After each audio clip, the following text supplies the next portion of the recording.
You got him? No! Grab that son of a. Let's get a picture. Where's Brett? Hey, Yo, hey, Brett. Woo! That's crazy. Nothing like JJ Modern. Look at that. Hold on. Oh, this is a video, so it doesn't even matter. Look at that.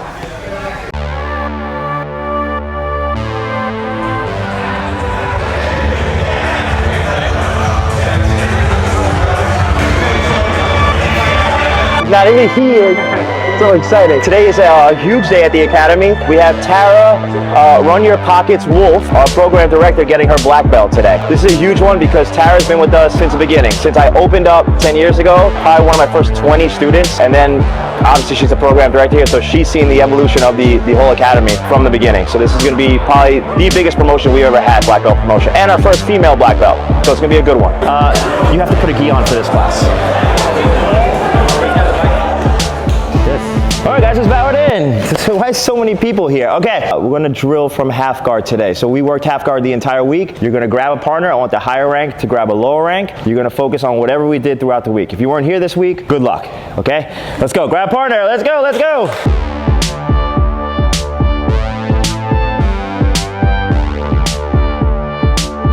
Why are you sweating so much? What? We're supposed to be drilling. Come on. What? I told you we're supposed to be drilling. You put your big monkey fucking in like.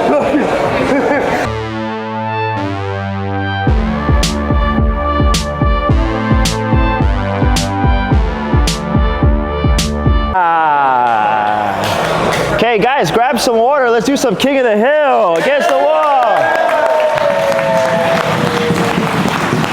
Why is Sylvia here? This is so weird, so weird. All right, you guys ready? So, yeah, so we have a big black belt promotion today. Huge black belt promotion. Okay.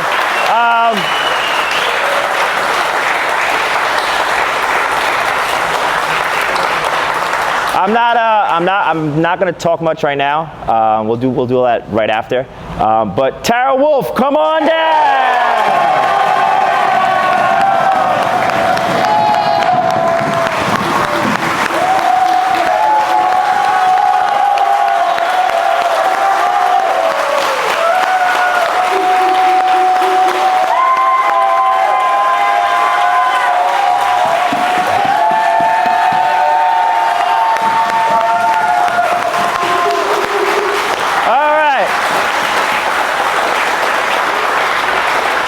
So yeah, guys, we know how this goes. So let's give me 5 down here, 5 over there, 12 over here, 16 over here.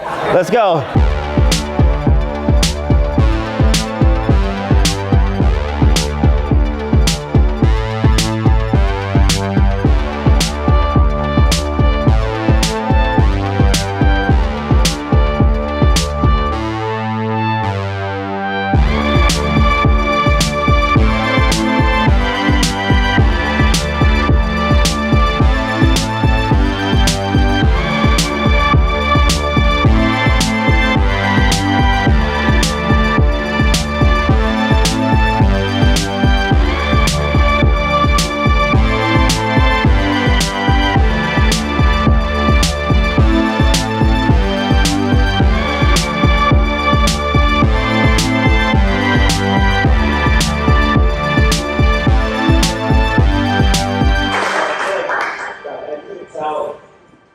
Obviously, it's a huge day for her, a huge day for me, but after school, it's a huge day for school.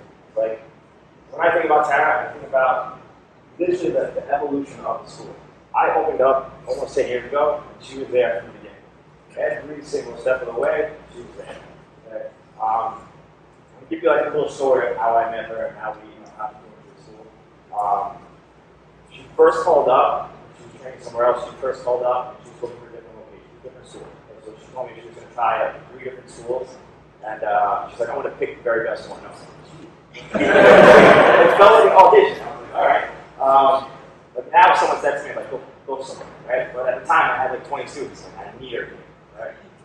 She sounded high maintenance at the time. I was like, this is going to be something, but it wasn't. She came in She trained harder than the fucking guys. She was all in. Okay? And then I started my kids program. And I remember the exact day. I started my kids program. It was me by myself. I was teaching like 5 or 6 kids. And she was getting ready for her class at 6 o'clock. She was getting ready for her class. And she asked if I needed help. And I'm like, I don't ask anybody for help, ever. And I will die for it. But if you ever taught kids classes, it's hard as well. So yeah, please help me. And from that day forward, she became more than a student. That was it. She was the foundation of the school from that day on. I taught her the back end stuff, how to sign people up, how to do the credit, all that other stuff, all that stuff. I showed her once. And then that was it. She was involved. Right? You guys know now. You guys come up to me with credit cards, and I don't know what to do. Okay? So if it wasn't for her, it would be just let me train her. Okay? Right? Yeah. She is the best at what she does. And she does it well. She's the glue that keeps this place together. Okay? From like the highest of the highs and the lowest of the lows. She's been here for everything. Lowest of the lows, like being sued every other week, she's right by my side. She walked me right through it. Okay? COVID happened, we shut down, and I was like, I'm going to open up. She was like, you're going to open up, let's just do it. And we did. Even though the town told us not to do it, we did. And while other schools failed, we figured out and we did. Changing over from Gracie Baja to Jiu Jitsu Modern, right? People probably thought we were crazy, and I just came in one day and I was like, let's do it. She's like, let's do it. We came up with a plan, we did it. And those were the lows and highs to highs. So competition. Every single competition I have done, she has warmed up with me, and she's been there every single time. Okay? At those big events, Hammerside Home, she was there every single time. Okay? And it's more than just jiu-jitsu. She's become a great friend. You know, everyone comes to me with their problems, and I can give shit all day long. She'll sit at the desk, I'll walk in, and I can just vent, complain, cry, whatever I need to. She's here. I don't think they'll hang. Okay? I don't want to cry. Because I don't ever cry. Okay? This means a lot to me. She's loyal. Right? You say something bad about me, I know she's going to fucking drop it. She's as loyal as a dog. And she's 1 second she's caring, she's talking about her plants and her garden, and the next second she's shaking somebody down. Fucking money. She has it all. She has it all. You guys see her change. She never complains. You know, her knee will pop out, and she'll pop it back in every week and continue to go. Like, that guy's coming in talking about their pinkies, and they freeze for 4 months. She's different. She's absolutely different. Right? So today, I probably one of the most proudest moments I've had in this place. Yes. So Tara, come on down.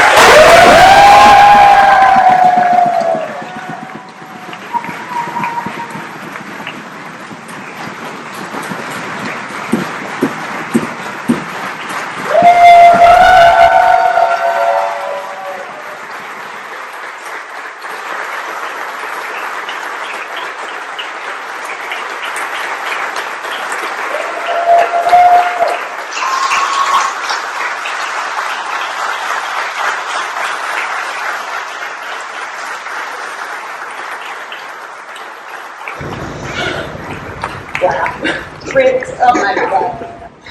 I first want to thank Professor Rose. I did train at another place before I met him, and they didn't allow you to compete. We had all these weird rules and stuff, and then I started learning more about jiu-jitsu and that.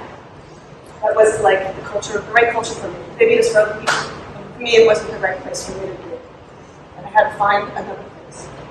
I went. I called. I just want to be honest. It was my thought process. I want to try 3 different places, and whatever I feel is now I understand the commitment. This is where I'm going to be, and that's where I'm going to be for life. That's my place. That's my home. And I just wanted to make sure I was absorbing myself into the right culture. And when I met him, and I took a class with him, I could not imagine the details of the techniques, the things that he was showing. I knew it was going to work for me as a smaller person. And I was like, wow, this is the right technique. But the thing that sold me, I'll never forget, was the day I had my trial. I still remember the date, December 4th, Monday, 2016. My son Andrew couldn't go to school for some reason. I don't remember why that was. But he sat on the bench and he watched. And Professor Carlos went over and talked and spent time with my son. And that was the moment he sold me. That was the moment I knew that I was in the right place. Because of the attention and the connection he makes with all different types of people, no matter who you are. He finds a way to connect with you. He remembers every single one of you guys' names when you walk in. Sometimes I forget, I'll be honest. I forget sometimes. I get overwhelmed with everything else going on. But he is so personable, and he truly cares about developing a healthy culture. And that's why I'm here. And that's why I fight so hard for this school. And that's why the environment and how we treat each other is so paramount to me. I want to thank my family, for supporting me all this time away from my own family to develop this family. They know how important it was to me. They saw how happy it made me. And my brother, my husband, my mother, they'll tell you, I'm a different person because of jiu-jitsu. I was incredibly shy. My husband's nickname was Blue for me because I get scared. So get scared. And he scares me in the morning. So, but my nickname was Blue because I just get scared real easy. I'm not scared. You know, I'm comfortable in my own skin. I'm comfortable out in the world. And I know jiu-jitsu gave that to me, gave me that confidence. And that all comes from the culture that was built here. I don't even know what else to say. I just for me, the big part is you people. It's of course I love jiu-jitsu and I love the techniques and I love the training. I love training hard and pushing myself. But it's the connections I make with you guys and watching you guys come in and see you transform. See you guys, not just your jiu-jitsu, you meet the right person and watch you guys get married or you get your dream job. I remember Tom Clitt telling me, I think I want to become a cop and watch him go away after that. And one day he pulled up here in his police car, all in his uniform, his gun, and I gotta tell you, I cried. Because I remember him talking to me about it as being a dream and being a goal, and then watching him accomplish it. And I watched even G, watching her accomplish things and meeting Chris, and I feel like I get to be a part of your lives and watching you guys develop. And that's my favorite part personally, is the connections I made here in this motley crew of people that I know by calling you guys, I'm I need you now, here, you guys will do that for me. And I appreciate that. I want to do special thanks for black belts here. Jose was always training with me, always pushing me, we always enjoy doing the black belt thing together. David is, it's hard for me to put my words, he is like a backbone to me. I know for sure he will always be there for me for the rest of my life, and I will be there for him. We developed such a beautiful friendship over the years, and it didn't start that way. It just shows how things can evolve and people become more beautiful, and you never judge somebody from the beginning. Eric, from the day he walked in over at GB, he was like, that's it, I mean, this is the place for me. And again, we have this really great bond. So, I don't know what else to say, except I love you guys. Keep training, don't stop. You can always talk to me. I'm always there for everybody, for help, advice, technique, sure, but if you just need a person to talk to, I'm that person. And my friends Armani, Bobby, Shannon, for helping me prepare for every tournament I've ever done. My heart goes out to you guys. This is how we get through all this, man. This shit is hard. I don't think there's anything harder. And it's these friendships, these connections that you make is what's going to take you through those tough times. So that's all I got to say.